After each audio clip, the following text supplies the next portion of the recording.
So I've been reading The Dawn of Everything by David Wingrow and David Graeber, and I want to do a brief video about it holistically, about all of the things that it has on offer. Some of it, talking about individuals like Kondiaronk. I'll learn how to pronounce it, I promise. And the city of Teotihuacan. I will learn how to pronounce it, I promise. Which was very enlightening.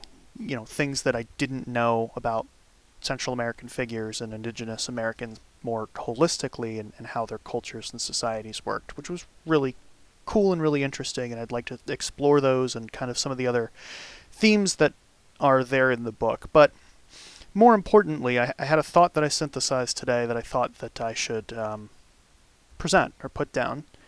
One of the ancient societies, or near ancient societies, that is referenced in the book is called Cahokia. And Cahokia existed in modern day North America. And as far as we can tell, it was a pretty strict hierarchy that just kind of fell apart.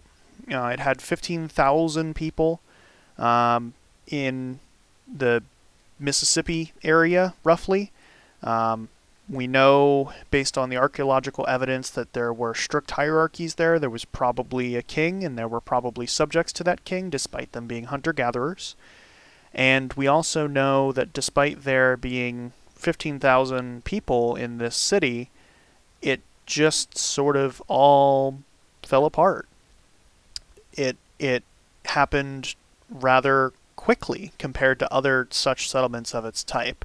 And one of the things that the authors think may have happened to this city of Cahokia is that there was some kind of ecological disaster which, combined with the political system that existed, this strict hierarchical system that we can see based on the archaeological evidence, that people on the outskirts who could decided enough with this and just left. And it's interesting, there's kind of a theme throughout a lot of Graeber's books that talks about how cities are ultimately, throughout history, kind of dependent on the rural areas that exist around them. And this is not a new idea.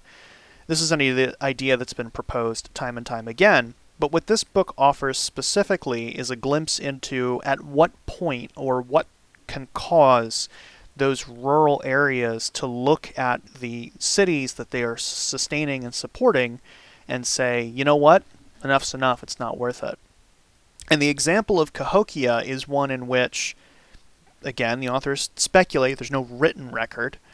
The authors speculate based on the archaeological record that we do have, that it just reached a point of such drastic hierarchy that the people on the top of the chain were so in control of everything that the people on the outskirts said, screw it, we're out. There's no reason for us to stick with this anymore. It doesn't benefit us, it's not good for us, it doesn't align to our culture. And they actually point to in the books how this happened. We know from the written record this happened in a number of different societies where, hero cultures or honor cultures would kind of build up on the outskirts of a city and cause the city to collapse, because the rural areas would just abandon the idea of the city and go follow some local hero or new cult or whatever. And with them no longer providing resources to the inner city, the city-state would collapse. This happened all the time. Well, Cahokia is an example of that, where it's hierarchy and the amount of inequality specifically that appears to be causal. Now, for those of you who are Americans, here in America, we recently just got over a pretty bad president who was put in place by a relatively rural population that feels that their interests are just no longer being represented in society, whether or not that's true. And they feel that that president was their last chance for somebody who thought like them, who acted like them, who worked like them, to kind of present their worldview or stand up or defend for them.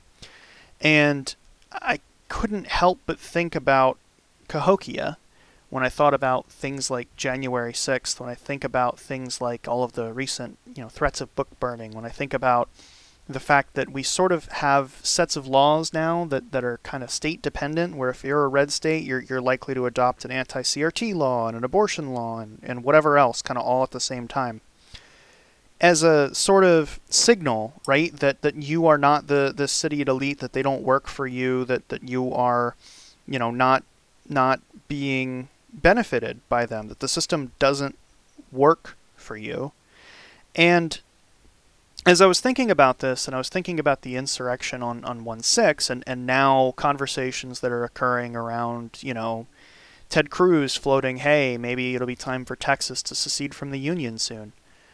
I think about Cahokia, and I wonder if we may not be in another one of those situations where, because wealth and power has accumulated in so few hands, we're shifting, where we've got parts of the culture that are shifting from, the sort of economic and social model that we've developed to one of more tribalism and hero worship and frankly partisanship. And that does strike both ways, but I think the rural areas in particular and the people that they elect are more likely to drum this beat of, look, if this deal doesn't work out for us, we'll just leave. So I've been thinking about that a lot lately, and I wanted to kind of put it to paper. Again, I promise that I will talk about the Dawn of Everything. It is a very interesting book. There's a lot of interesting information in there, but I'm concerned right now in this immediate moment that we might be in a situation where our rural areas are looking to abandon our urban areas just like they did at Cahokia. As always, thanks for listening. Catch you again soon.